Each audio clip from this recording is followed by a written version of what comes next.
في مكان في البحر بيبلع السفن والزمن كمان.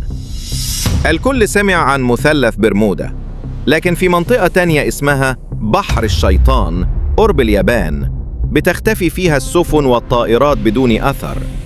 علماء حاولوا يفسروها، قالوا غازات أو تيارات مغناطيسية، بس الغريب إن الساعات والمعدات بتتعطل هناك، كأن الزمن نفسه بيوقف لحظات. هل ده مدخل لعالم تاني ولا مجرد سر من أسرار البحر؟